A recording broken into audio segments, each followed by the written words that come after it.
Pernahkah terbayang di pikiran kita jika air yang kita pakai sehari-hari justru keruh dan kotor? Ini bukan fiksi, tapi kenyataan yang dialami sebagian masyarakat Indonesia bahkan dunia. Lalu, apa yang harus kita lakukan? Bismillahirrahmanirrahim. Assalamualaikum warahmatullahi wabarakatuh. Saya Zulfa Laila Nurafidah dengan NIM 1532448 akan mempresentasikan tentang efektivitas penggunaan media filter untuk mengatasi kekeruhan air dalam sistem penyaringan air bersih. Kita semua tahu bahwa air bersih merupakan kebutuhan dasar yang sangat penting bagi kehidupan.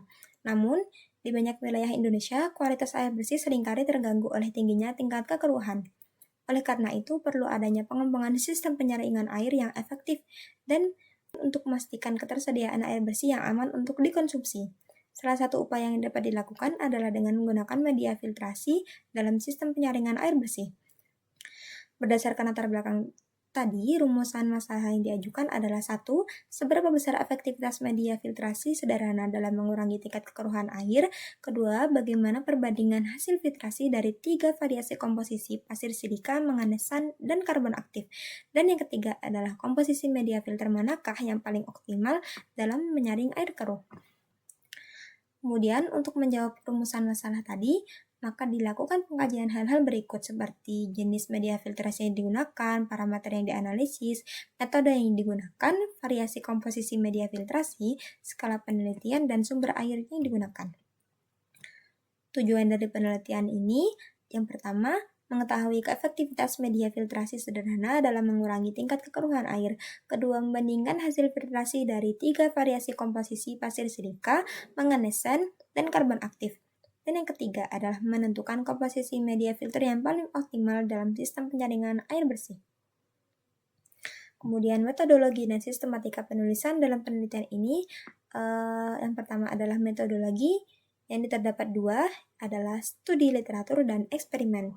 Dalam eksperimen, peneliti melakukan perlakuan tertentu terhadap objek penelitian di bawah kondisi yang terkontrol. Kemudian, hasil akan dicatat dan dianalisis.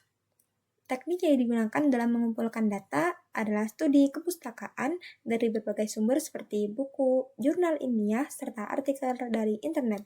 Secara garis besar, penelitian ini terdiri atas pendahuluan, kajian teori, hasil dan pembahasan, serta kesimpulan dan saran. Hasil dan pembahasan. Yang pertama adalah media filter, yang digunakan adalah sebagaimana yang tertera di layar. Kemudian desain alat filtrasi. Dalam penelitian ini dibuat 3 desain. Yang pertama, dengan komposisi yang didominasi oleh pasir silika. Yang kedua, komposisi didominasi oleh karbon aktif. Dan yang ketiga, komposisi didominasi oleh manganesan. Analisis dan pembahasan. Berdasarkan hasil uji coba terhadap ketiga media filtrasi yang digunakan, didapatkan bahwa media 2 menghasilkan air yang paling jernih dibandingkan dengan media 1 dan 3. Hal ini cukup menarik karena secara teori, media 1 seharusnya memiliki daya saring lebih baik karena komposisinya didominasi oleh pasir silika yang umumnya efektif dalam menyaring partikel-partikel kotoran berukuran mikro. Meskipun demikian, hasil tersebut menunjukkan bahwa komposisi karbon aktif dalam media 2 berperan sangat signifikan dalam proses penyaringan. Karbon aktif dikenal juga dalam efektif menyerap zat organik, bau, serta warna dalam air. Jadi, secara keseluruhan, hasil ini menunjukkan pentingnya peran karbon aktif dalam sistem filtrasi air sederhana, serta mengindikasikan bahwa kombinasi media yang seimbang akan lebih efektif daripada dominasi satu jenis media saja. Kesimpulan dan saran. Yang pertama, media filtrasi sederhana yang dirancang terbukti mampu mengurangi tingkat kekeruhan air, terutama pada komposisi tertentu yang menggabungkan beberapa jenis bahan penyaring. Yang kedua, dari ketiga variasi yang diuji, media 2 yang didominasi oleh karbon aktif memberikan hasil paling jernih. Kemudian ketiga, media 2 dinilai sebagai komposisi paling optimal dalam sistem penyaringan air sederhana yang diuji.